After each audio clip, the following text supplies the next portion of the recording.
அனைவருக்கும் நமஸ்காரம். ராம ராம ராம ராம. இன்றைக்கி அனும ஜெயந்தி ஆகிடுது. அனுமனை பற்றி பேசாமல் ராமநாமத்தை சொல்கிறேன்னு நினைக்கிறீங்களா? உங்கள் எல்லாருக்கும் தெரிஞ்சது தான்.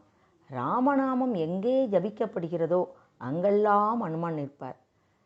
அப்படிப்பட்ட அனுமனுடைய ஜெயந்தியாகிய பிறந்த தினமாகிய இன்று அவருடைய அனுமனுடைய அவதார கதையை இன்றைக்கி நாம் பார்க்க போகிறோம். அவதாரம் எப்படி, அவருடைய எதற்காக இந்த அவதாரம் எப்படி எடுத்தார் என்ற ஒரு கர்ண பரம்பரை கதை தான் இது.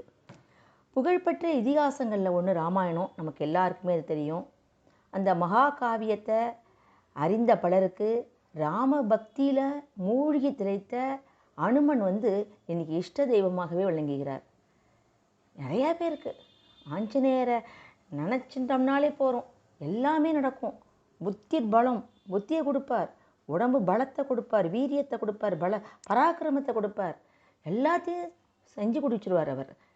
ஏன்னா காற்றின் மைந்தனாயிற்றே, அந்த வேகத்தில் செய்யக்கூடியவர், அஞ்சனையின் புத்திரன் அவர்.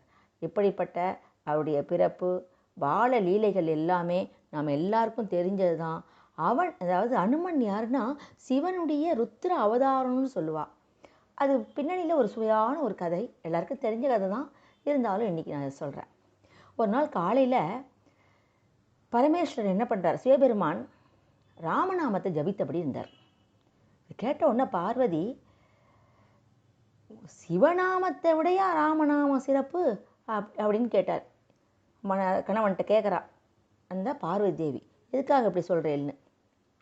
அதுக்கு சிவன் சொல்கிறார், உமாதேவியே, இனி வரக்கூடிய காலத்தில் தர்ம வழிபடி நடக்கிறதுக்கும் ஒரு மனுஷன் எப்படி வாழணும் அப்படின்னு காட்டுறதுக்கும் உன்னுடைய அண்ணனாகிய மகாவிஷ்ணு ராமன்கிற பெயரில் பூமியில் தசரத சக்கரவர்த்தியோட மகனாக பிறக்க போகிறாரு.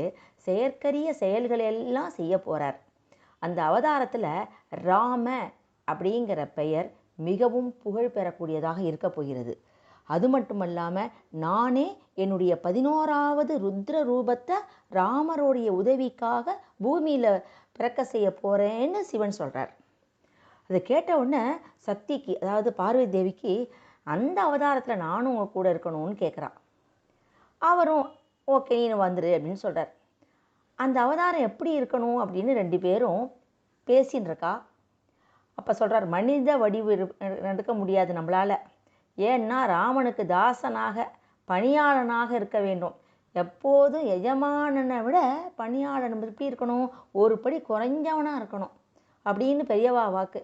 அது மட்டுமல்ல, இன்னொரு காலத்தில் ராவணன் என்ன பண்ணால் நந்தியை மதிக்காமல் குரங்கு முகன்னு பழித்தான். அதனால் நந்தி என்ன சொல்லுது, ஒரு சாபம் கொடுத்துருது. ஒரு குரங்கால உன் ராஜ்யம் முழுவதும் அழியும்னு சாபம் கொடுத்தார். அந்த சாபம் பழிக்கிறதுக்கும் ராமனுக்கு தாசனாக இருக்கிறதுக்கும் வானர ரூபம் எடுக்கிறதா நான் முடிவு பண்ணிட்டு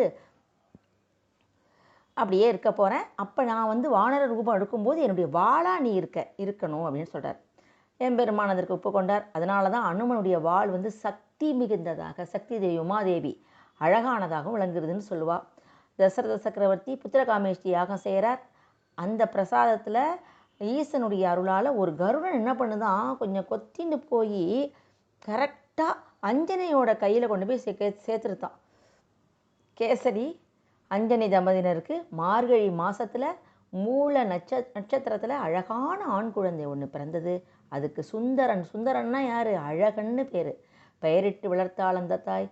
ஒரு நாள் பசிக்கிறதுன்னு அந்த குழந்தை என்ன பண்ணுறது, வானத்தில் இருக்கக்கூடிய சூரியனை பழம்னு நினச்சி அதை சாப்பிட்டு வானில் தாவினாராம். யார், நம்ம மாருதி தான். அப்படிப்பட்ட இந்த ஆஞ்சநேயர் அவளை தடுத்து, இந்திரன் என்ன பண்ணாராம், ஐயோ சூரியன்கிட்ட போயிட்டான்னா அப்படியே எரிஞ்சா எடுத்துனா என்ன பண்ணுறதுன்னு தன்னுடைய வஜ்ராயுதத்தால் மெதுவாக தாடையில் ஒரு தட்டுனாராம். அப்போ நீண்டு உருவானுதான். அதனால தான் சுந்தரனுக்கு அனுமன்னு பேர். அனுமன்னா என்ன, வளைந்த தாடையை உடையவன்னு பொருள். அப்புறம் கொஞ்சம் ரொம்ப குறும்புக்கார பையனாக இருந்தானா இந்த ஆஞ்சநேயர், இந்த பால ஆஞ்சநேயர். முனிவர்கள்லாம் யாகத்தெல்லாம் கலைக்கிறது, மரத்து மேலே ஏறிண்டு அவங்க மேலே கல்லை வீசுறது அப்படின்னு தொல்லை கொடுத்துட்டு அப்படியே அதெல்லாம் சகிக்க முடியாமல் அந்த வனத்தில் இருந்த முனிவர்கள்லாம் மாருதியோட அவதார நோக்கம் அவளுக்கெல்லாம் தெரியும் அப்படின்னு தெரியுங்கிறதுனால ஒரு சின்ன சாபம் மட்டும் கொடுத்தினார். அதனால் பவனகுமாரருக்கு, அதாவது நம்முடைய ஆஞ்சநேயருக்கு, அவருடைய பலம் அவருக்கு தெரியக்கூடாதுன்னு ஒரு சின்ன சாபத்தை கொடுத்துட்டாங்க அந்த முனிவர்கள்லாம். ஏன்னா அவளெல்லாம் கல்லமிட்டு அடித்து தொந்தரவு பண்ணினதுனால. இதுக்கு நடுவில் மாருதியினுடைய, அதாவது ஆஞ்சநேயருடைய கல்விக்கான நேரம் வந்தது. ரொம்ப நன்னா படிப்பாராம். சூரியனே தனக்கு குருவாக இருக்கணும்னு கேட்டுண்டு அப்படியே நினச்சிண்டு சூரியனுடைய எந்த அளவு சுழற்சி இருக்குமோ, வேகமாக இருக்குமோ அதுக்கு ஈடு கொடுத்தபடி என்னென்னலாம் படித்தாருன்னா 4 வகை வேதம், ரிக் யஜுர் சாம அதர்வனம் 4 வகை வேதத்தை படித்தாராம். தர்ம சாஸ்திரங்கள், புராணங்கள், அப்படி எல்லாத்தையும் படிச்சிருக்கார். அது மட்டுமல்ல, சான்ஸ்கிரிட்டில் இருக்கக்கூடிய இலக்கணமான வியாகரணங்கிற இலக்கணத்தையும் நன்னா படித்து ஒரு பண்டிதர், ஒரு வித்வான் லெவலுக்கு ஆயிட்டார் இந்த நம்முடைய ஆஞ்சநேயர். அப்படிப்பட்ட நம்முடைய ஆஞ்சநேயர் கல்விக்கான காலம்லாம் முடிஞ்சிருத்து. அவதார நோக்கம் வந்தாச்சு. இப்போ அறிஞ்சிண்டு ராமபிரானுடைய வருகைக்காக கிஷ்கிந்தை மலையில் சுக்ரீவனுடைய அமைச்சனாக காத்திருப்பது தான் தன்னுடைய கடமைன்னு உணர்ந்து அந்த இடத்துக்கு போகிறார். அதே நேரத்தில் சுக்ரீவன் மனைவியையும் நாட்டையும் இழந்து காட்டில் சுற்றி கொண்டிருந்தான். அவனது அமைச்சனாக, வழிகாட்டியாக அப்படியே அவனுடைய வேலையில் போய் சேர்ந்தார் நம்முடைய அனுமன். ராமபிரானை முதல்ல கண்டு அப்படியே தான் யார் அப்படின்னு ராமனுக்கு வெளிப்படுத்தி கொண்டு, அப்படியே ராமனுக்கு சொல்ல முடியாத அளவிற்கரிய பணிகளை எல்லாம் செய்து கொடுத்து, எல்லாமே நமக்கு தெரிஞ்சது தான். அப்படிப்பட்ட ஜாம்பவான் ஆகிய மாருதியினுடைய பலத்தை நாமெல்லாம் நினைவுபடுத்தி, அவர் எப்படி இந்த கடலை தாண்டினதையும், சீதையை கண்டதையும், இலங்கை தீக்கிரை ஆக்கினதையும், ராமனுக்கு பலவிதத்தில் உதவியாக இருந்து அவர்கள்லாம் ஒற்றுமைப்படுத்தி ஒன்றாக இணைவதற்கு ராமன் சீதையை காரணமாக இருந்தது போல, நம்ம வீட்டில் இருக்கக்கூடிய அனைத்து குழந்தைகள் நல்ல கல்வி வளம், எல்லாருக்கும் கல்யாணம், ஆயுள், ஆரோக்கியம், எல்லாத்தையும் நமக்கு இன்றைக்கி இருக்கிற காலகட்டத்தில் எல்லாத்தையும் ஈஸியாக சம்பாதிச்சிடலாம் போல இருக்குது. உடல் பலம்தான் நமக்கு தேவைப்படுது.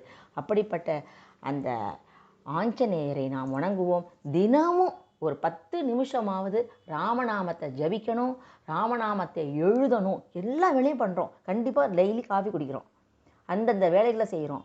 சில பேர் சீரியல் பார்த்தா அதை கண்டிப்பாக பார்க்காம அவளால் இருக்க முடியல, புத்தகம் படிக்கிறோம். அதே போல் இது மாதிரி கண்டிப்பாக அன்றாட அத்தியாவசிய தவிர்க்க முடியாத கடமைகளில் இயற்கையான கடமையாக இந்த ராமநாமத்தை பேசுகிறதும் எழுதுறதும் ஜபிக்கிறதையும் நம்முடைய அன்றாட அலுவலாக 24 மணி நேரத்தில் 10 நிமிஷத்தை ராமனுக்காக ஒதுக்கினா, ராமநாம ஜபம் எங்கெல்லாம் ஒதுக்கப்படுகிறதோ அங்கெல்லாம் ஆஞ்சநேயர், நம்ம பேசின்னு இருக்கேன், ஆஞ்சநேயர் இங்கே உட்காந்துன்னு கேட்டுட்டு இருப்பார். இப்படிப்பட்ட இந்த அனும ஜெயந்தி என்ற 2025 நன்னாளிலே நாம் கேட்டது எல்லாத்தையும் இந்த ஆஞ்சநேயர் காற்று வேகத்தில் கொண்டு நமக்கு கொடுப்பாருங்கிற நம்பிக்கையை விதைச்சிட்டு விடைபெறுகிறேன். நன்றி, வணக்கம். ராம ராம ராம ராம ராம ராம ராம் ராம ராம ராம சீதா ராம